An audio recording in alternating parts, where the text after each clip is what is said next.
história é assim. Então, o livro ele segue a história do Winston, que vive na Oceania. E esse país, ele é tipo uma ditadura e é um governo super opressor. Ele vigia as pessoas o tempo todo.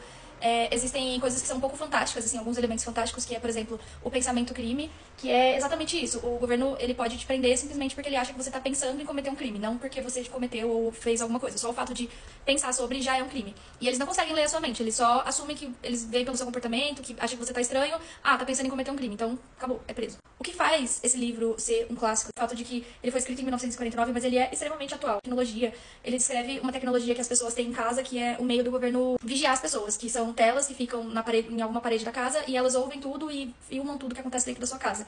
E aí a gente pode falar que hoje em dia todo mundo tem uma coisa que te vigia em casa, que é o seu celular, que fica com você o tempo todo, ou então uma Alexa que fica na sua casa, ou uma televisão também com um Google Chrome que tá te escutando, enfim. Mas acho que o que é mais impactante, assim, são as reflexões que ele faz, que são extremamente atuais, não só as coisas que são palpáveis. Por exemplo, ele fala muito sobre o papel da tecnologia, e ele critica muito o papel da tecnologia porque ele fala que ela poderia ser usada para melhorar a vida das pessoas, para dar mais bem-estar, para melhorar a sociedade, mas ela é usada para controlar as pessoas e para aumentar o poder do governo, ou enfim, ela é usada para os motivos. Tem até uma parte do livro que ele fala sobre isso, que ele fala que os campos são cultivados por arados puxados a cavalo, enquanto os livros são escritos por máquinas, que é exatamente o que acontece hoje. A gente tem toda essa evolução na tecnologia com inteligência artificial, ela tem capacidade simplesmente de criar imagens, criar histórias, música, enfim, a gente poderia estar usando a tecnologia para substituir o trabalho mecânico que os humanos fazem, para trabalhar no campo, para trabalhar na produção. A tecnologia ela tá avançando para um lado diferente, que é o lado que deveria ser humano da sociedade, que é a atividade da arte, enfim. O modo de governo da história chama Soulsing. Enquanto o livro se passa, ele ainda não está completamente instalado, então eles ainda têm alguns planos e eles pretendem implantar. Um deles, eles estão mudando o idioma, eles estão criando um novo idioma que se chama Nova Fala ou Novo Idioma, dependendo da tradução do livro que você lê. O objetivo desse novo idioma é tirar dele todas as palavras que possam ter um duplo sentido. Eles querem reduzir o idioma a um ponto em que as conversas só podem ser concretas e eles querem tirar todas as palavras que tenham significados que são proibidos. Por exemplo, liberdade é uma palavra que não vai existir. E aí o objetivo com isso é controlar o pensamento das pessoas, porque o nosso pensamento ele depende da nossa linguagem. Então, querem reduzir a linguagem o mais simples possível e o mais concreto possível, para que o pensamento das pessoas também sejam o mais simples e o mais concreto possível, e que aí seja impossível existir o pensamento crime, que é uma coisa que acontece no livro. E aí uma das críticas que o autor faz sobre o sistema é exatamente esse, que ao conseguir se implantar totalmente, ao esgotar qualquer tipo de pensamento crime, ele mesmo acaba com a sua matéria-prima de funcionamento, porque o pensamento crítico ele não é mais permitido e nem possível por conta da linguagem ser mais simples, então a ciência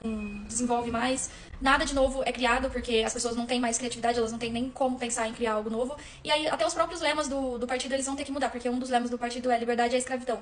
Mas eles não vão ter mais o conceito de liberdade. Então, nessa sociedade, o afeto, né, entre as pessoas, as relações afetivas, elas são proibidas. Os casamentos, eles existem, mas eles são meio que arranjados, assim, a pessoa precisa ter permissão do governo pra casar, e ele só recebe essa permissão se as pessoas que querem se casar não forem ligadas afetivamente uma a outra. Se eles não se gostarem, eles só vão se casar com o objetivo de ter filhos e mandar esses filhos pra escola, terem novos membros do partido. E aí o autor ele faz um paralelo das relações afetivas com a própria humanidade. Ele mostra que a própria humanidade é proibida por conta disso. As pessoas elas não são mais seres humanos, elas são simplesmente fantoches do governo. Elas não podem pensar e elas não podem ter relações afetivas umas com as outras. O personagem principal, ele fala em uma parte do livro que ele só se sente humano a partir do momento que ele começa a desenvolver um relacionamento com uma outra personagem, que é a Júlia.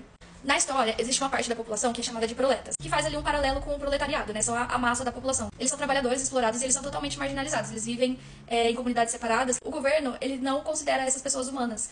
Então, os proletas, eles estão num nível tão baixo da sociedade que eles não são considerados humanos. E o governo diz que os animais e os proletas são livres. Então, os proletas, eles não precisam ter essa ortodoxia de acreditar nos ideais do partido, de ter que seguir os ideais do partido. Não, os proletas, eles vivem numa sociedade meio que à parte, porque como eles não são considerados humanos, o partido não se importa com o que eles fazem. Eles vivem numa organização social que é mais ou menos normal. Eles ainda se casam, eles têm filhos, eles vivem com as suas famílias, eles têm relações afetivas.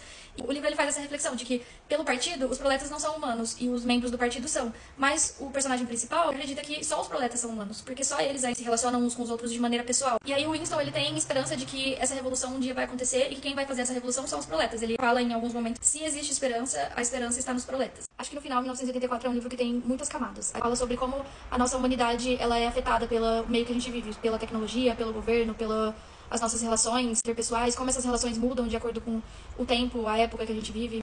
Eu tenho certeza que tem muito mais coisa ainda pra pensar e pra entender sobre a história. Quem quiser pode deixar alguma coisa aí nos comentários.